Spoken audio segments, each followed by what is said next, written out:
नमस्कार दोस्तों एक इंपॉर्टेंट कॉन्सेप्ट मैं आज की इस वीडियो में एक्सप्लेन करने जा रहा हूँ। स्पेशली फॉर प्राइस रीडिंग का कॉन्सेप्ट है ये। और बहुत सी चीज़ें मैंने ऑलरेडी अपने जो चैनल है आप सब ने देखा होगा, चैनल पे बार बार मैं चीज़ें पोस्ट करता हूँ। मेरा जो एनालिसिस है मैं वो शेयर करता हूँ सबके साथ।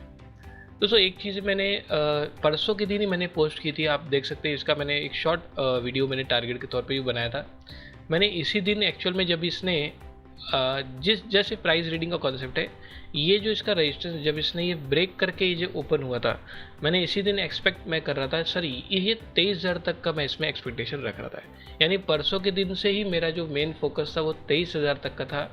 कल के दिन इसको एक्चुअल में आ जाना चाहिए था, लेकिन कल कहीं ना कहीं मोमेंटम थोड़ा सा अपसाइड, बहुत स्लो मोमेंटम कल हमको देखने मिला। कुछ रीज़न हो सकता है इसका, लेकिन कल ओवरऑल मोमेंटम स्लो था।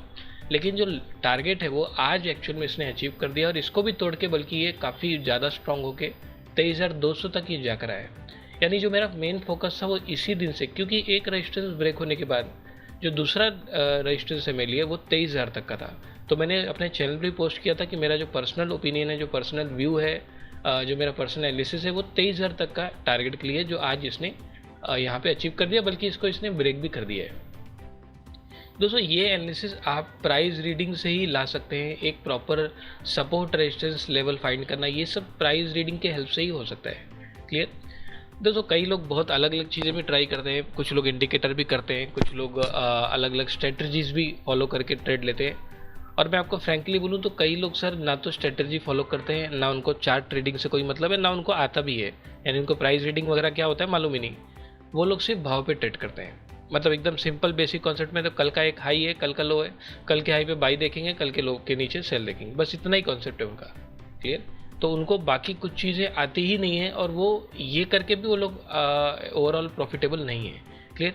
तो अगर ये चीज़ें मार्केट में काम नहीं कर रही है तो मेरा पर्सनल ये ओपिनियन है कि आपको प्राइस रीडिंग पे आना होगा, चीज़ों को एक बार समझना होगा भाई किस तरह से level to level price work करता है। ऐसा नहीं कि ये एक लेवल आ गया तो अब यहाँ तक आ जाएगा, वो ठीक है, लेकिन प्राइस लेवल टू लेवल ही जाएगा। क्लियर।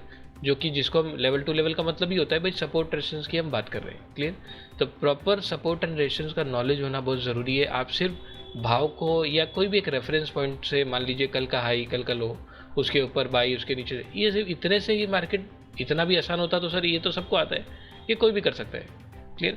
तो बाकी चीज़ों को भी आपको प्रॉपर नॉलेज होना चाहिए। जो प्राइस एक्शन है उसका पता होना चाहिए, प्राइस किस तरह से स्ट्रांग है, किस तरह से मालूम पड़ता है वीक है, और उसके बाद ही अपने को वहाँ पे स्ट्रक्चर फाइंड करके ट्रेड करना है। तो देखो ये जो जानकारी है मैंने ऑलरेडी चैनल पे भी डाली हुई है, काफ़ी सारे इंपॉर्टेंट वीडियोज़ भी मैंने चैनल पे पोस्ट किया, आप इसको भी देख सकते हैं एज अ रेफरेंस। यहाँ पे भी मैंने एक तरह से फ्री ऑफ कॉस्ट नॉलेज मैंने प्रोवाइड की है, बहुत से प्राइस एक्शन मेथड्स भी मैंने यहाँ पे दिए हुए हैं। तो इसको भी आप देख के काफ़ी ज़्यादा आपको एक हेल्पफुल इंसाइट यहाँ पे मिल सकता है। दोस्तों अभी एक इसमें एक चीज़ और है, जस्ट मैं एनालिसिस में बता रहा हूँ, प्राइस एक्शन के तौर पे बता रहा हूँ। सर 23,000 का लेवल तो यहाँ पे अचीव हो गया, 23,000 का अचीव हो गया और 23 के ऊपर भी चला गया, ऑलमोस्ट 23,200 के आसपास ये जाकर आया है। तो सर कल का क्या एक व्यू है, क्योंकि अब इसमें जो मेन रेजिस्टेंस यहाँ पे बन के आ रहा है, एक्चुअली में रेजिस्टेंस पास में ही है, ये लेवल है, क्योंकि यहाँ पे एक इसका रीसेंट पिवोट है जो यहाँ तक ऑलमोस्ट आ चुका है। तो अब इसमें एक्चुअल में ये डायरेक्ट मैं इसमें कन्विंस नहीं हूँ कि एक स्ट्रॉन्ग मोमेंट के तौर पे, क्योंकि इसका रीज़न है सर आज ये ऊपर तो गया लेकिन वॉल्यूम कहीं ना कहीं यहाँ पे वीक हो रहा है।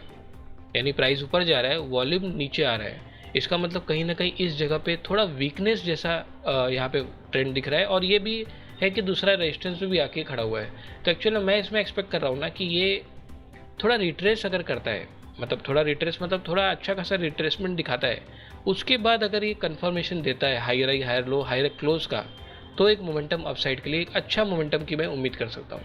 ये थोड़ा यहाँ पे अब वीकनेस, एक 23,000 का तक टारगेट तो आ गया, लेकिन अब इसके ऊपर थोड़ा जाने का मेरे को पर्सनल जो प्राइस रीडिंग के तौर पे मैं अगर देखूँ तो प्राइस और वॉल्यूम का कहीं ना कहीं जो एक स्ट्रेंथ है वो मैच नहीं कर रहा है, क्योंकि वॉल्यूम डिक्रीज हो रहा है, प्राइस ऊपर जा रहा है, थोड़ा वीकनेस अब यहाँ पे शो कर रहा है। देखो ये जो चीज़ें हैं ये आप प्राइस और वॉल्यूम से ही रीड कर सकते हैं। अब ये जो चीज़ें मुझे दिखा रही है इसके बेस पे मैं कोई डिसीजन ले सकता हूँ। मान लीजिए आपको वॉल्यूम रीड करना आ ही नहीं रहा है, वॉल्यूम कहाँ है वो भी मालूम नहीं, तो ये डिसीजन पे आप आ ही नहीं सकते। आपको एक ही साइड दिखेगा, वो है प्राइस का। प्राइस दिख रहा है सर स्ट्रॉन्ग, प्राइस ऊपर गया, स्ट्रॉन्ग क्या बोलेंगे, वीक तो बोल नहीं सकते। क्लियर। रेजिस्टेंस का पता नहीं है, रेजिस्टेंस कहाँ पे, वॉल्यूम का पता नहीं, तो सिर्फ एक ही व्यू आप लेके चलेंगे, यानी एक चीज़ पे आप डिसीजन बेस करना वो शायद उतना एक्यूरेट ना हो अगर आपके पास इन्फॉर्मेशन ज़्यादा है। आपको सपोर्ट रेजिस्टेंस भी रिसेंट मालूम है, आपको वॉल्यूम ब्रेकआउट भी मालूम है, तो इससे आपका जो एनालिसिस का बेस है ना वो कहीं ना कहीं स्ट्रॉन्ग हो जाता है और इसी बेस से आपको एक प्रॉपर रिजल्ट निकल के आ सकता है। क्लियर? तो इस चीज़ को भी फोकस कीजिए, प्राइस एक्शन पे फोकस करो और इसके हिसाब से आप जो भी आपका एनालिसिस है, चाहे वो बाई के लिए हो चाहे वो सेल के लिए हो, फिर उसके बाद आप इन चीज़ों को ऐड करके आप अपने एनालिसिस को करके उसको ट्रेड करके देखिए। क्लियर? तो एक सिंपल सा मेथड है ये, सिंपल सा प्राइस रीडिंग के कॉन्सेप्ट से मैंने कल का भी एक जस्ट व्यू दिया है, मैंने एक शेयर किया है आपके साथ। तो इसको आप अलग अलग स्टॉक्स पे प्रैक्टिस भी कीजिए। इसी तरह का कॉन्सेप्ट है रेजिस्टेंस ब्रेकआउट या फिर सपोर्ट ब्रेकआउट का कॉन्सेप्ट बहुत ईजिली अंडरस्टूड हो जाता है और ईजिली आप उसको फॉलो भी कर सकते हैं।